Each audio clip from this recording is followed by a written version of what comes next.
Jens de Valka, vienīgais Latvijas YouTube idiots. Čavnieks tautiet, Jens de Valka, vienīgais Latvijas YouTube idiots. Pirmais es vēlos tevi apsveikt mūsu valsts svētkos.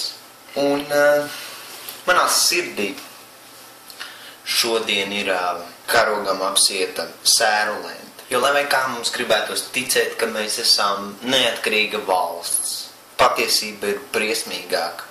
Patiesība ir tāda, ka šī okupācija ir bīstamāka ar to, ka viņa nav tik acīm redzama. Viņa ne ar ko neatšķirās no iepriekšējās okupācijas, kas bija politiska okupācija Padomju Savienībā. Šī ir ekonomiska okupācija Eiropas Savienībā. Politiska Padomju Savienībā, ekonomiska Eiropas Savienībā. Redzat to būtību? Ironija. Katrā ziņā mani ļoti kaitina tas fakts, ka deputāti izmanto šo brīdi, kad viņi varētu aiz cieņas pret pilsoņiem paklusēt. Bet viņi visi grib izmantot šo kā savu pakāpienu, parādīt, kādi viņi ir, patrioti. Laikā, kad viņi ir tie, kas izzog valsti, laikā, kad viņi ir tie, kas iznīcina mūsu valsti, laikā, kad viņi ir tie mūsu valsts vistiešākie nodevēji. Viņi skaisti runā. Viņi aicina sabiedrību saglabāt piederību 18. novembrim un Latvijai. Jārā. Un Āboltiņa pateica tādu frāzi. Tos, ko Dievs mīl, tas pārbauda un pamāca. Jā, acīm redzot deputātus, politiķus, Eiroparlamentā un tā tālāk, Dievs nemīl. Jo viņi var darīt, ko vien viņi vēlās. Viņi netiek nec pamācīti, nec pārbaudīti, nec pārmācīti. Tāpēc varbūt mēs kā pilsoņi un tie, kuri ir Latvijas patrioti, izmantosim šo dienu, lai gan mūsu sirdīs tie, kas saprot, šī diena ir jauki, šie ir it kā svētki, bet karogs ir apsiets sērlentīti. Varbūt piedosim mūsu valsts izdzedzējiem, izvarotājiem un iznīcinātājiem. Varbūt tas kaut ko mainīs, jo naids tikai turpina naidu, karš tikai turpina karu. Varbūt mums jāpiedod viņiem, bet jāvirzās tālāk.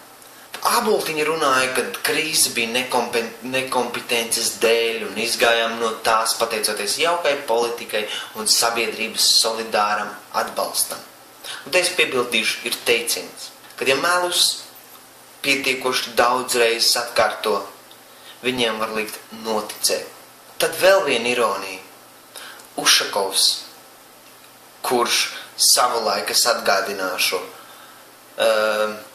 bija par krievalodīgo referendumu, krievu valodu kā otru valsts valodu. Tagad apsveic rīdziniekus ar neatkarības dienas svinībām. Savādi. Man ir žēl tevi tautiet, man ir žēl tevi Latvija.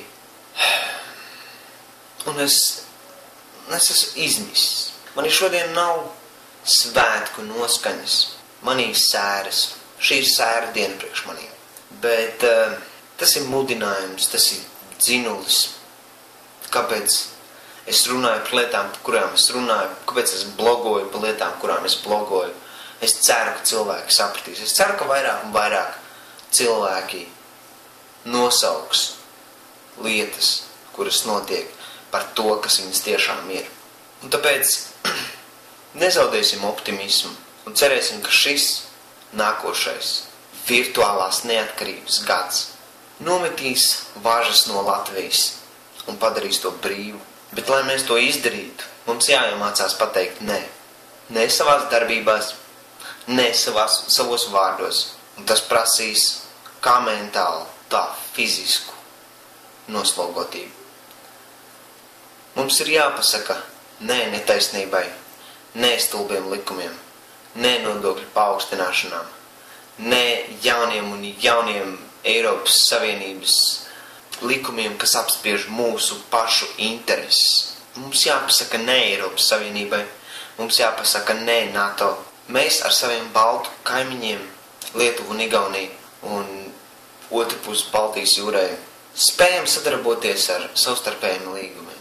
Mēs to spējām pirms tam, mums nav nepieciešama Eiropas Savienība, NATO, apvienotās nācijas un tā tālāk, lai to nodrošinātu.